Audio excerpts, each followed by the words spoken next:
Greetings from Tokyo, my dear friends. This is Daisuke, and I very much hope that this video finds you well and in very good spirits wherever you are in the world. And today, if you don't mind, I would very much like to continue on with our discussions, our journeys, our explorations, and our discoveries with respect to the works that can be found within the really wonderful release made by the Criterion Collection earlier this year of 2021. This overall release has been given spine number 1082, and it is focusing in on the filmmaker artist Marlon Riggs, and it is this release, which is the Signifyin works of Marlon Riggs. And today I'd like to focus our attention, if I may, on one particular work that can be found within this particular set. This particular work is from 1992, and it could be described as a type of documentary examination, exploration of race representations on television during the 20th century, and specifically on American television and the history of American television and representations of race throughout the 20th century. This work is called Color Adjustment. The premise, as I indicated just now, is the covering or the charting or the examination of the depictions of African Americans on television throughout the 20th century as a type of, say, images or representations that could be said on the one hand to be progressive, or on the other, images or representations that could be said to be not so progressive. In other words, to be perhaps detrimental to those representations to begin with. And it is this, I think, essential paradox and irony and the real essence of what these representations really mean. I think it is this type of examination at the focus of Marlon Riggs's spirit and drive in trying to get at the heart of what is indeed going on here in terms of the advent of television and the history of television. I think this is really what is the driving spirit of this incredible, remarkable work, Color Adjustment. And he is very methodical, and he's also very creative, and he also relies on a number of interviews from experts, scholars, television stars and personalities and actors, as well as producers and writers, etc., in trying to present this full picture in a sweep of history from the 1940s and 1950s all the way through to the end of the 1980s and into the early 1990s. So in fact, we have the sweep of the history of television from its start, its advent, to its gradual and perhaps increasing popularity over the course of the 50s and 60s and 70s and into the 80s. And then as we get into these various eras, as it were, we see how television tries and perhaps either succeeds or doesn't succeed, depending on one's viewpoint, in depicting or presenting representations of African Americans and black characters, and how these representations, as I say, when examined under the very acute and very sensitive and quite detailed observation of Marlon Riggs and company, how these are further scrutinized, and thus we begin to understand or realize the nature of such representations and what it is they mean, as well as the ramifications and consequences of such representations going forward, as well as how people respond to them as well. So this is, I think, a general overarching sweep of this particular work. It is, as I say, very detailed and quite meticulous in a brilliant way, as well as relying on certain examples from television, certain TV shows from American television from the 1950s onwards are referred to specifically, as well as comments and commentary from various scholars and experts and television producers and actors in the field, etc. And here I think we get a general sense of, as I say, the sweep of history from the end of the Second World War, and this notion mentioned by scholars like Henry Louis Gates, for instance, about how there was a sense in the air of a type of optimism, and this coincided with the birth or the advent of television, which would then take its place as the medium of popular culture going forward.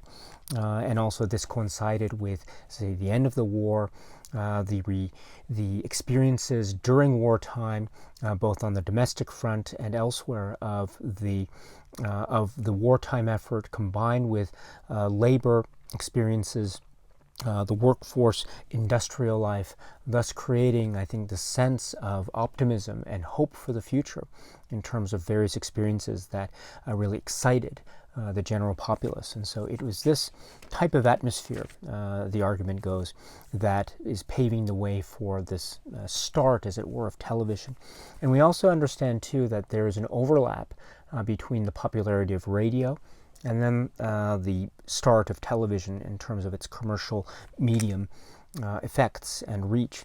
And the example given here is Amos and Andy, the Amos and Andy show, how it was described as being a show inherited from radio, situation comedy or sitcom. And you had the radio of these black characters who are portrayed by white actors, but then when you get to television, the visual nature of the medium is such that the decision was made to cast black actors in these various roles, and it became hugely popular. And people like Sheldon Leonard make comments here about how there was this real reach of a general audience popularity with shows like this. But at the same time, we are reminded by people like Diane Carroll, for instance, about how this show, Amos and Andy, was also perceived as being embodying certain racist depictions of black Americans. And the idea here is the portrayals of these characters as being buffoonish, as being crude, as also being this type of characterization was looked upon as being very negative and demeaning and demoralizing portrayals of African Americans. And so this idea was suggested by this show from some of the viewership here, as also in terms of the reaction of the NAACP towards the show, for example, which is referred to in the documentary itself. The idea also that Diane Carroll expressed when she was growing up. Her family refused to watch the show, and she said they should not watch the show Amos and Andy because it was racist. And so there was these attitudes of depictions of black Americans and the characterizations of these characters and what it is they are showing to general audiences in their living rooms all over America, and the type of potential demoralizing and detrimental and damaging impact that such depictions might have. And this is continued on. Another example that's mentioned is the Beulah show, the idea of the furtherance of this type of racial stereotype, this time in the form of domestics, domestic servants, while there might be said to be a certain sense of there might be said to be a certain sense of kind of a demeaning or derogatory approach to the upholding of these types of racial stereotypes, again in the context of television, which is a growing medium. So this is also highlighting the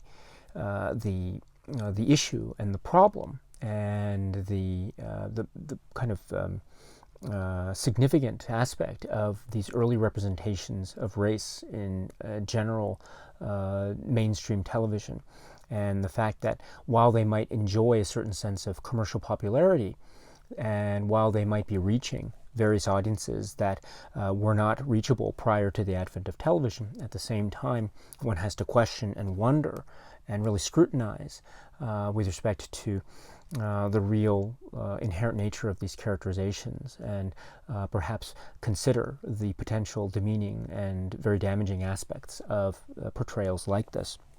And so this then leads to further examination of various shows that seem to be trying to handle in one form or another this idea of representation in their own way. For example, Nat King Cole and his show is referred to as well. However, it's also mentioned that such show ended after one season.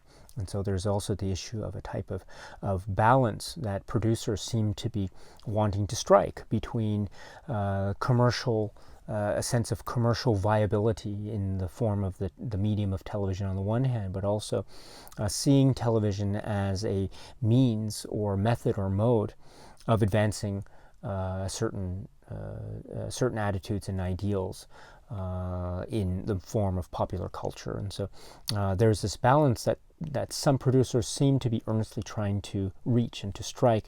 However, whether that is successful or not, again, I think this film Color Adjustment really brings the point home about how perhaps it could be said that such efforts were ultimately not successful. But at the same time, there is also highlighted in this particular examination, as we go through the historical steps, the concept of these representations, these race representations, and how they have this potentially damaging impact, not just in terms of the externalized view or the perpetuation of various maybe prejudicial attitudes, but also how these might have a real demoralizing or potentially damaging effect on the individual psyche of people who are themselves portraying these roles. And these are, for instance, African American actors or performers who are in these particular shows. And this idea of the quote that's used in this particular work is having to make adjustments, end quote. And that seems to suggest a type of compromise with respect to, on the one hand, reaching a sense of popularity or access to this world of entertainment industry on the one hand, but at the same time, at what cost, at what price? Is the price something to do with the begrudging acceptance of these seemingly direct or indirect or nuanced prejudicial attitudes that seem to be arguably embedded in the shows that these performers are indeed appearing in? And so this idea of the paradoxical issue and problematic issue of the issues of access on the one hand, and the mobility of access on the one hand, but at what cost? And so this is, I think, a theme that is very much running through the entire body of work of Marlon Riggs, and it is also very much important in his discussion here of the history of television and representations of race as we enter various eras. So this is brought up in the context of the 1950s, but then also as we get into the 1960s, we also understand that the history of television is also coinciding with cultural and political movements that are also occurring in the United States, civil rights, and the emergence of a type of very vocal and very public type of response in the form of civil rights from various public speakers and various events that bring us into the early and mid-1960s. And this was shown on television as well in the form of, say, news broadcasts and the like. And so this was being shown and this was being seen by many television audiences across the country. And so people were beginning to recognize the true issues that were beginning to come to the fore in this particular era of American history, and witnessing the unfairness or the injustice, and raising the questions also about the absence of sort of satisfactory or reasonable black representations on TV. And so this becomes more apparent, as the argument suggests. And so this brings with it also a sense of a type of social or moral responsibility on the part of the TV producers. And so what does this bring with it? It seems to be bringing certain shows that try earnestly to present this type of representation. So the example of East Side, West Side is brought up about the what's described as the nightmare realities that are undercutting the myth of American progress.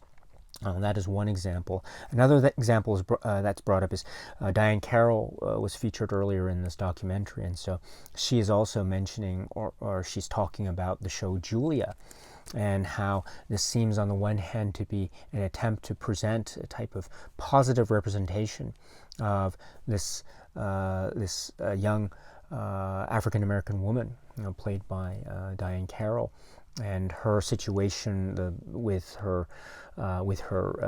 immediate circle and the like, and her job, etc. So this, on the one hand, seems to be an effort to try to present a so-called quote-unquote positive representation. However, at the same time, we have to remember that this film, Color Adjustment, one of its great strengths is also identifying to the problematic paradox of such quote-unquote positive or quote-unquote progressive representations of race in television at the time, because the argument also is against this, which is also included in this film, is that while it might be said on the one hand to be a type of positive representation, there are also these issues of what is the cost of this type of quote-unquote access, the issue of access on the one hand. How much of the black identity is really being earnestly and honestly represented in popular shows like Julia? So that's one question. And then the other question too is, alongside that type of question, that type of issue, or that type of examination, is what is it about the characterizations, the setup within the world of Julia that could be said to be maybe not wholly representative or reflective of the Black American experience. And I think one example that's cited is the, relatively speaking, the lack of a black male character in this particular setup. And so this also therefore seems to be suggesting or undercutting, or perhaps in nuanced forms, or maybe not so nuanced forms, seems to be suggesting that maybe this type of show, for purposes of mainstream broadcast on TV, might also be undercutting the very essence of the black character and identity in the United States culture. And one of the ways it arguably might be said to be doing that is it seems to be maybe not a fully earnest or honest representation of race in America at this time. And so that's the argument. And that, I think, however one might fall in the viewpoint of such show and other shows that are similarly scrutinized by this documentary in a brilliant way, nevertheless, I think one can still recognize that this issue does exist, this paradox of the seeming advancement of representations on the one hand, but then at what cost? And are these really advancements, or are these really progressive representation or images, or are they perhaps more regressive than one might think, or more regressive than meets the eye? And so this is, I think, at the very heart of this examination as we go from era to era. And other examples are mentioned too. The show I Spy, with the Bill Cosby character, and while there is a sense of a type of intelligence that is, and an education that is portrayed by such characterization, maybe there is also the argument against this type of representation about how it might be said to be overcompensating, and that overcompensation might be to the detriment of a type of earnest or honest portrayal. of the black experience in America. And so this type of push and pull, give and take, this tension, I think, is very the film Color Adjustment really recognizes and identifies this type of tension in a very visceral and powerful way, going through each of these things. And the idea of overcompensation, another word that could be used as a type of critique in the form of overcompensation, is the idea of sellout, the sellout mode, and how potentially damaging such kind of viewpoint could be going forward. So, and also the idea too that these representations on TV, very popular medium, it was getting more popular and popular as the years passed. These representations were very important. And they were they were considered precious because they were rare. And so therefore it's this idea too of this tension between how much is it worth preserving these representations of race on TV, even though they might be deemed to be faulty or inaccurate? Is it still worth maintaining or protecting such seemingly inaccurate or inauthentic representations? Is it worth protecting? And one argument for that that's expressed in this film is that perhaps, yes, there is an argument that could be said for protecting such inauthentic or imperfect representation, because these the fact that they are there alone is a grand statement. So the argument goes. Again, this is the pluses and minuses of such argument, I think, are also scrutinized under the proverbial microscope, as it were, of color adjustment. So, but we go from era to era, and then the early to mid-60s leads into the late 60s, and the idea of the convergence of the historical sweep, traditional value, quote-unquote traditional values versus counterculture movements, and this brings in people like Norman Lear, and discussions of shows like All in the Family, Archie Bunker, and the type of almost confrontational, in-your-face type of attitude that he has, which becomes, I think, a cornerstone of that particular show, and the idea of the first, what's described as being representing the first steps of reality against what might be deemed to be the prime time family. And that's a really powerful way of putting it. And this leads the way, perhaps, to this type of context being established for purposes of other types of race representations on TV, primetime TV, etc., popular TV. And this leads to a discussion of the show Good Times, Esther Roll and John Amos. And so this then brings us to a really key point, which was referred to earlier in the discussion of Julia.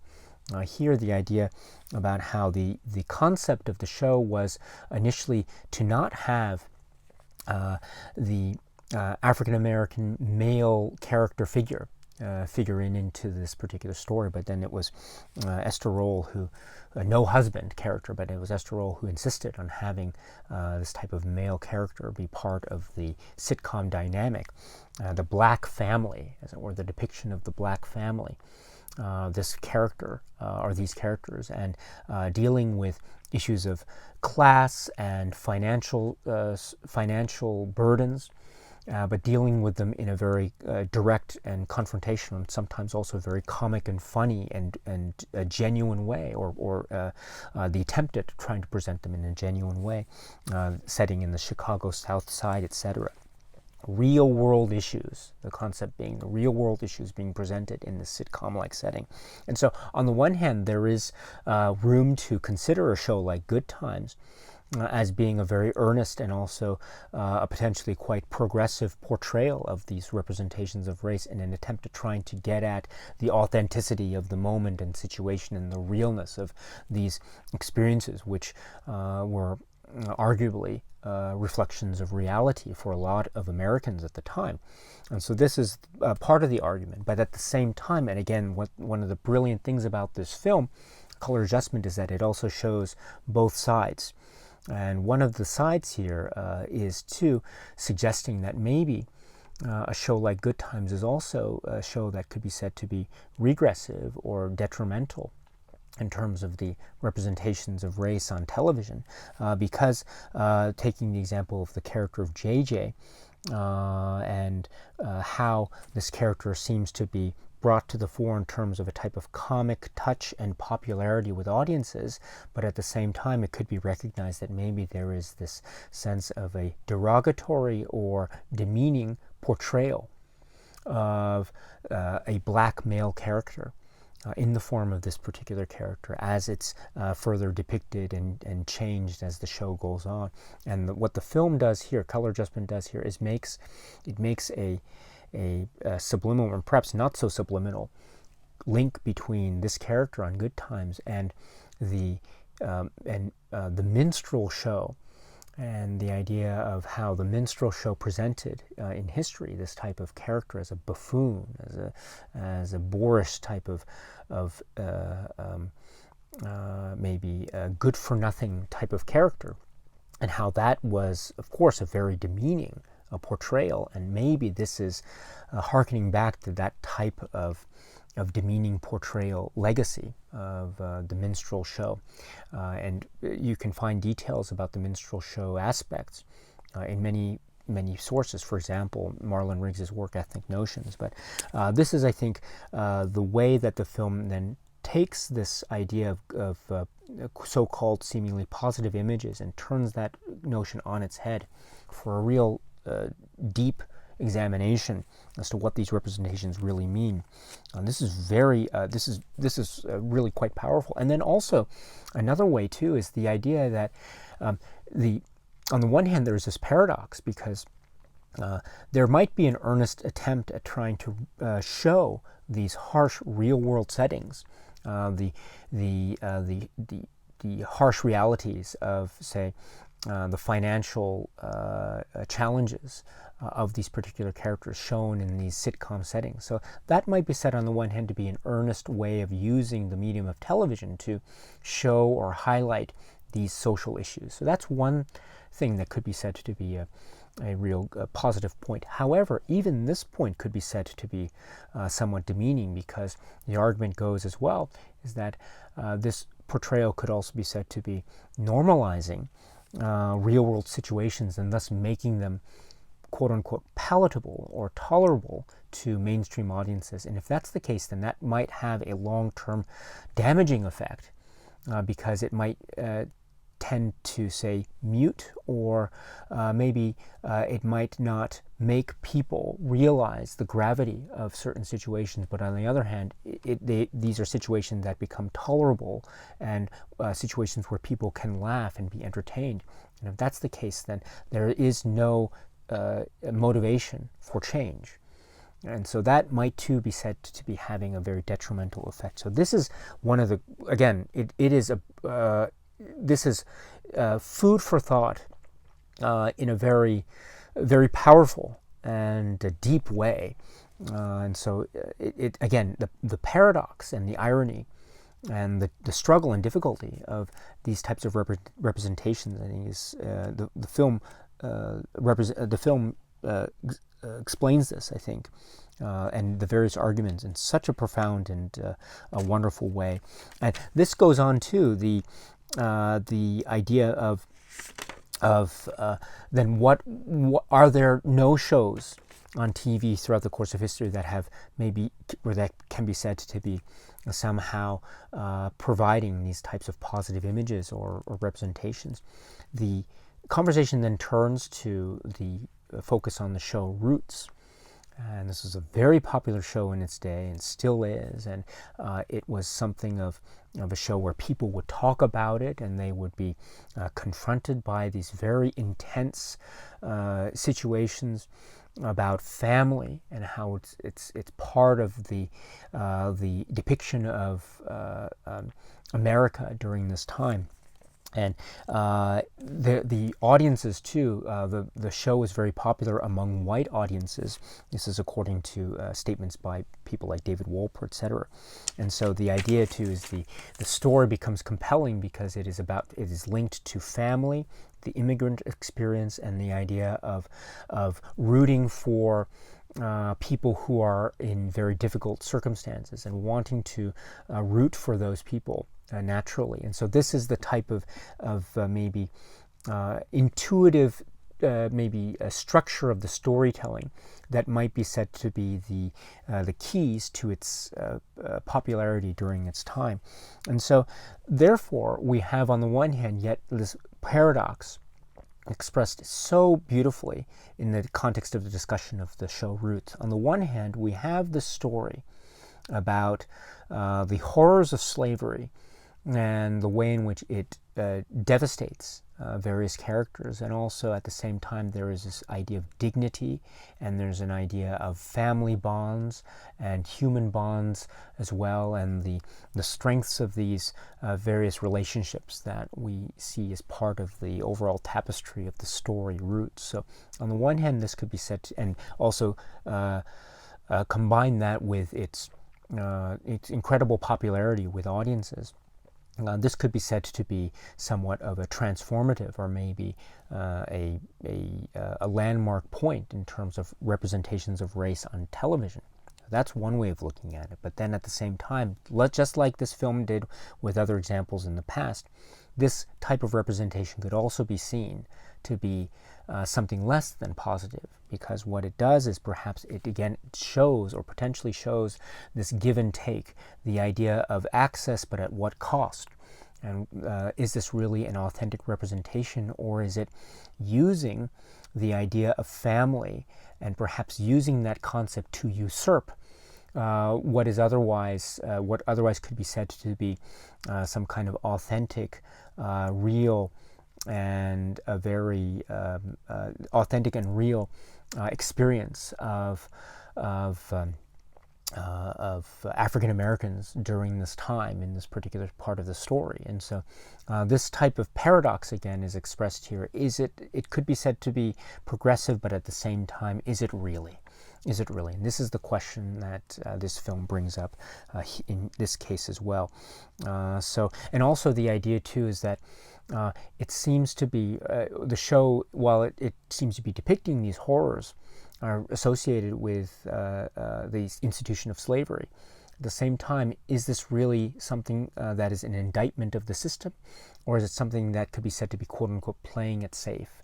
And when I say playing it safe, I refer to the idea or the interpretation that is held by some about this show Roots, that perhaps it is not at all seeking to indict the current political system, but rather it seeks to find some kind of complacency in a story that uses family and uses the natural inclinations of viewers to want to root for certain human relationships. Maybe it's that type of manipulation that is distracting from what could otherwise have been a real sincere and honest attempt at trying not just to show an honest depiction of race in America, but also trying to really indicate that perhaps the problems are really so systemic and so embedded in the current political and social climate. And perhaps the argument is maybe a show like Roots wasn't willing to go that far. And if that's the case, then is this really a show that could be said to be an authentic representation of race, or is it something that is lacking in that department? And then we go into other shows going into the 80s and leading up to the 80s, mid and late 80s. And the example cited here, or one of the examples, is The Cosby Show. And the idea here is The Cosby Show, well, two examples here, Cosby Show and Frank's Place. Now, the idea of bringing up the show Frank's Place is that I think it's regarded by a number of scholars and critics that are featured in this film as being one of the great attempts at trying to show an authentic portrayal of race representations and black culture identity in various characters, and showing an earnest, honest, good faith attempt at these portrayals. Unfortunately, the show was not a hit on TV, and so this also brings up this type of a dynamic on TV, which is, again, the idea of access versus at what cost, or maybe the inverse of that, which is if one really seeks to show a type of earnest, honest, good faith representation, then will that have a type of commercial viability on mainstream television, or will it not? So this is also something that is, again, we see the inverse of this with other shows vis-a-vis the discussion of Frank's Place. So this is a very important concept that this film, Color Adjustment, is really showing and putting a spotlight on. And then, of course, the contrast to that is a hugely popular show like The Cosby Show in the 80s, and how we had this idea about how the show could be said to be projecting new and positive images of this African-American family. These characters that are very well off, or that they have a type of economic prosperity, and that they are enjoying life, and that they are expressing themselves and their identities and their cultures and backgrounds in a way that is also very positive and reaching a wide audience all across America. And so this has a type of narrative, or potential narrative, as being a type of success of post-civil rights America. That's one of the phrases used in the film.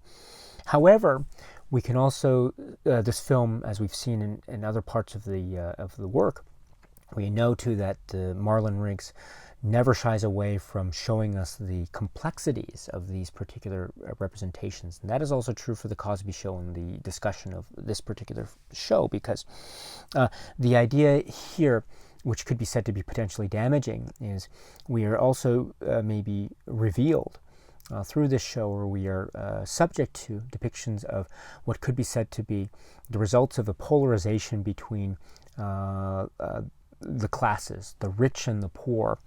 And this is, I think, very much linked to, and the film makes this point very, very deftly and very wonderfully and very, very convincingly, how this could be a reflection, or this is a reflection of what is often referred to as Reaganomics during the 1980s, trickle-down economics, and so how this had a potential damaging effect on and this polarizing effect between rich and poor, and how The Cosby Show might be said to be almost a type of justification for this type of economic viewpoint. And if that's the case, then could this show be really said to be a positive depiction, or maybe is it a very damaging depiction? And so,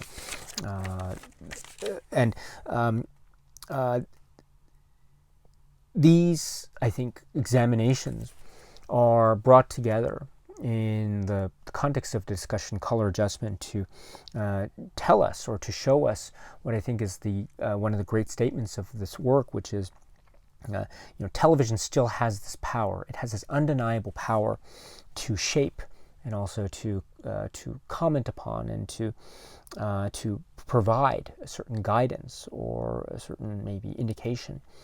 It is, of course, one of many aspects of human behavior, and images are, according to the film, are but one part of a larger social behavior. But at the same time, there is an undeniable power of television. And so this type of examination that the film Color Adjustment undergoes and examines in this very methodical and very convincing way, I think really shows us just how complex these issues of representation are, and how it's not simply a matter of seeing a character on television and that's it. But what does that mean? What are the consequences of this particular depiction? And what are the genesis of these particular representations? And what are the ramifications going forward for future generations? And so all of this is wrapped here. And how is this tied to the political, social, and economic climate of that particular given moment of time? And so this is, I think, cause for, I think, a lot of examination, both external examination, also self-examination, how we as viewers also absorb and interpret these particular images and what we come away with in terms of that, and how our depictions, and not depictions, how our viewpoints and perspectives might be said to be changed or altered or affected or influenced by these very powerful images. So there is a real power, there's a real risk, and so there's also a sense of a type of a grand sweep of the powerful medium that is television. And so I think a work like Color Adjustment that really brings us to the fore is very, very important, and it's one of the great works of Marlon Riggs, and so I'm so glad it is included here as well. I should say too that this film and the way it's put together, it's very well organized, and there is, as I say, a type of creativity in terms of the way in which Marlon Riggs uses the idea of the medium image itself, and makes creative choices in the editing. This is also, maybe it could be said to be a work that is a type of companion piece to an earlier film by Marlon Riggs, which is what I mentioned earlier, which is Ethnic Notions. If we understand Ethnic Notions covering a certain period of history from the pre-Civil War period all the way up to the early parts of the 20th century. If we think of it in those terms, then a film like Color Adjustment could also be said to be a companion piece, in that it picks up where Ethnic Notions sort of left off in terms of the examination of American history. And so where Ethnic Notions ends at the beginning part of the 20th century, Color Adjustment picks up that discussion around the midpoint of the 20th century and leading us into the 80s up to the early 90s. So in that way, I think it's a nice companion piece. Also, it stands very strongly on its own, and again, it is incredibly compelling and oftentimes very challenging and thought-provoking, and always giving us something to think about, always, and how things are perhaps much more complex than initially perhaps considered. And I think this is one of the great strengths of Marlon Riggs as a filmmaker and artist, and one of the great strengths of this incredible work of art, which is called Color Adjustment. Okay, my friends, so that's it for now. And so until we meet again, please be happy and healthy and well, and please keep on watching a lot of great, great movies. Thank you so much, as always, for your time. I very, very much appreciate it. Stay strong, stay safe, and cheers.